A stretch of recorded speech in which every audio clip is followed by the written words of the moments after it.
Kadambari silks లో కళ్యాణ కమనీయం సెల్ మార్చి 6 నుండి 19 వరకు ప్రతి 15,000 బ్రైడల్ సారీస్ కొనుగోలుపై ఒక గోల్డ్ కాయిన్.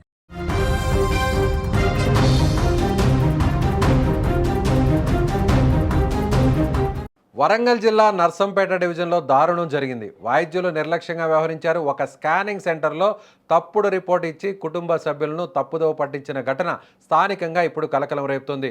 ఓ యువతికి ఇటీవల కడుపు నొప్పి రావడంతో కుటుంబ సభ్యులు నర్సంపేటలోని ప్రైవేట్ హాస్పిటల్కి తీసుకెళ్లారు. ఆమెకు పరీక్షలు చేసిన డాక్టర్లు ప్రెగ్నెంట్ అని చెప్పేశారు. అంతేకాకుండా ప్రిస్క్రిప్షన్ చీటీపై general physician doctor, scanning centre రిపోర్ట్పై రేడియాలజిస్ట్ డాక్టర్ కూడా సంతకాలు చేయడంతో యువతి భయాందోళనకు గురైంది. అయితే కుటుంబ సభ్యులకు అనుమానం వచ్చి యువతిని వరంగల్లోని మరో ప్రైవేట్ హాస్పిటల్లో మళ్లీ టెస్టులు చేయించారు. అయితే అక్కడ యువతికి బ్యాడ్ టిష్యూ మాత్రమే ఉందని తేలింది. దీంతో ఆ యువతికి అక్కడే ఆపరేషన్ చేయించారు. ఆ తర్వాత ఇంటికి తీసుకెళ్లారు. బాధితులు నర్సంపేటకు వచ్చారు. తమ కుటుంబ సభ్యురాలికి ప్రెగ్నెంట్ అని రిపోర్ట్ ఎలా ఇచ్చారని ప్రైవేట్ స్కానింగ్ సెంటర్లోని రేడియాలజిస్ట్గా పనిచేస్తున్న డాక్టర్ను నిలదీశారు. ఈ క్రమంలో ఇరు వర్గాల మధ్య గొడవ జరిగింది. ఇరు వర్గాల ఫిర్యాదుతో కేసు నమోదు చేసుకున్న పోలీసులు ప్రస్తుతం దర్యాప్తు చేస్తున్నారు. నర్సంపేటలో జరుగుతున్నటువంటి వైద్యం ఇలా పేద ప్రజల ఉసురు తీస్తూ ఉన్నది. మాకు సంబంధించినటువంటి రిలేషన్స్, మా గ్రామానికి సంబంధించినటువంటి వారు వాళ్ళ ఆరోగ్యరీత్యా ఒక టెస్ట్కి వేదా స్కానింగ్ సెంటర్ వరంగల్ రోడ్లో ఉన్నటువంటి దాన్ని సంప్రదించడం జరిగింది. సంప్రదించినటువంటి తరుణంలో ఆ యొక్క వాళ్ళకి టెస్ట్ చేసి మీకు పాజిటివ్గా వచ్చిందని చెప్పి వాళ్ళని ఒక మానసిక క్షోభకు గురి చేయడం జరిగింది. దాంతోపాటు స్కానింగ్తో పాటు టెస్ట్ ట్యూబ్లో కూడా వాళ్ళ స్వతహాగా నిర్ణయంతో ఇలా గైనకాలజిస్ట్ చేయవలసినటువంటి టెస్టు ఇలా సొంత నిర్ణయంతో టెస్ట్ చేసి వాళ్ళ మానసిక కుటుంబాన్ని ఒక మానసిక క్షోభలో చేర్చడం జరిగింది. దానికి ఈ విషయాన్ని మీరు తెలుసుకొని ప్రశ్నించడానికి ఆ వేదా స్కానింగ్ సెంటర్కి పోయినటువంటి తరుణంలో ఆ యొక్క రావిరాల సతీష్ అనే డాక్టర్తో మాట్లాడుతూ ఉంటే వాళ్ళ యొక్క వైఫ్ అయినటువంటి సింధూరి మేడం వచ్చి ఉద్దేశపూర్వకంగానో ఎట్లో కానీ మొత్తం మీద మా మీద దాడి చేయడం జరిగింది. ఆ చేసినటువంటి విజువల్స్ కానీ ఆ యొక్క వాళ్ళ సీసీ కెమెరాలు కూడా మేము పోలీస్ స్టేషన్లో చూపించడం జరిగింది. తర్వాత పోలీసు వాళ్ళు కూడా దానికి సంబంధించినటువంటి ఐఎంఏ వాళ్ళని పిలిపించి ఐఎంఏ వాళ్ళు కూడా తప్పు చేసినటువంటి వాళ్ళు తప్పు అని చెప్పలేక ఇలా వాళ్ళను వెలికేసుకుంటూ వచ్చి ఇలా మీదే తప్పు, మీరు మా టెస్ట్ ఏం జరిగిన తర్వాత విషయం కానీ మీరు దాడి చేయడం చెప్పని ఇలా ఉద్దేశపూర్వకంగా మనం కేసులు పెట్టి ఇలా మనం భయభ్రాంతులకు గురి చేయడం జరుగుతూ ఉంది. నిజంగా వైద్యుల నిర్లక్ష్యం ఒక్కొక్కసారి చేసేటువంటి ఒక చిన్న పొరపాటు పెద్ద సంచలనంగా పెను ప్రమాదానికి కూడా దారితీసేటువంటి అవకాశం ఉంది. ముఖ్యంగా వైద్యో నారాయణ హరి అంటారు. అంటే వైద్యులు దైవంతో సమానం అనేటువంటి విషయాన్ని అందరూ కూడా ఈ సమాజంలో చెప్తుంటారు.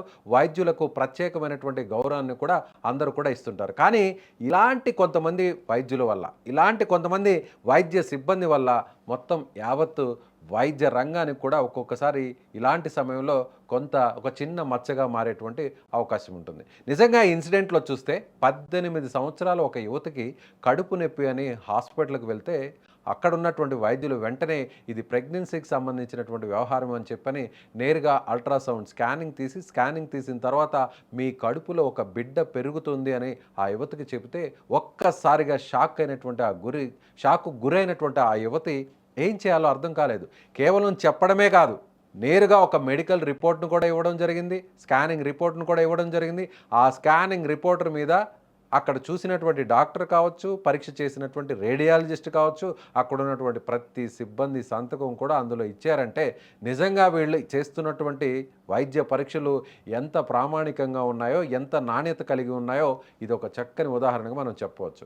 నిజంగా ఆ యువతి జరగరాని పెద్ద పొరపాటు జరిగినటువంటి ఈ సందర్భంలో ఒకవేళ ఆవేదనకు, తీవ్ర బాధకు గురై, క్షణిక ఆవేశానికి గురై ఏదన్నా జరగరానటువంటి అఘాయిత్యానికి పాల్పడితే ఎవరు బాధ్యులు?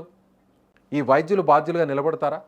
ఇలాంటి కొంతమంది వైద్య సిబ్బంది, వైద్యుల వల్ల మొత్తం అందరూ కూడా భయపడాల్సినటువంటి పరిస్థితి. అందరూ కూడా హాస్పిటల్కి వెళ్ళి కొన్ని కార్పొరేట్ హాస్పిటల్స్లో ఇలా ట్రీట్మెంట్ తీసుకోవాలన్నా, పరీక్షలు చేసుకోవాలన్నా భయపడాల్సినటువంటి పరిస్థితి.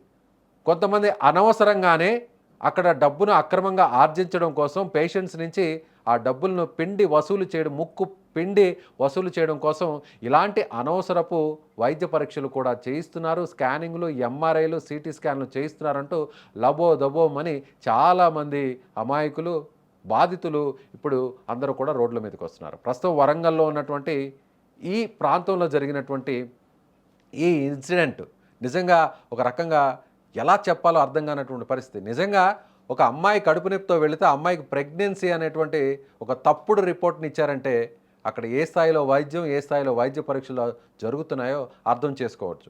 అయితే అప్పటికి ఆ అమ్మాయి మీద నమ్మకంతో ఆ పాపకు ధైర్యం చెబుతూ, ఆ యువతకు ధైర్యం చెబుతూ అక్కడ ఉన్నటువంటి తల్లిదండ్రులు అనుమానం వచ్చి వేరొక హాస్పిటల్లో టెస్ట్ చేస్తే ఈ అమ్మాయికి ఎలాంటి ప్రెగ్నెన్సీ లేదు అని ఒక్కసారిగా షాక్ గురయ్యారు.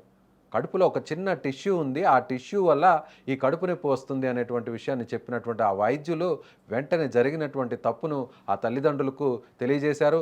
ముందు తీసుకువెళ్ళినటువంటి ఆ హాస్పిటల్ దగ్గరకు వెళ్ళి అసలు విషయం ఏంటి అని కనుక్కుంటే వాళ్ళ నిర్లక్ష్యం బయటపడింది అనేది చాలా స్పష్టంగా అర్థమవుతుంది. సో మీరేమనుకుంటారు? ఇలాంటి నిర్లక్ష్యంగా వ్యవహరించేటువంటి వైద్య సిబ్బంది, వైద్యుల వల్ల యావత్ వైద్య రంగానికి ఒక్కొక్కసారి ఇలాంటి తలనొప్పులు వచ్చేటువంటి అవకాశంపై మీ అభిప్రాయాన్ని కామెంట్ చేయండి.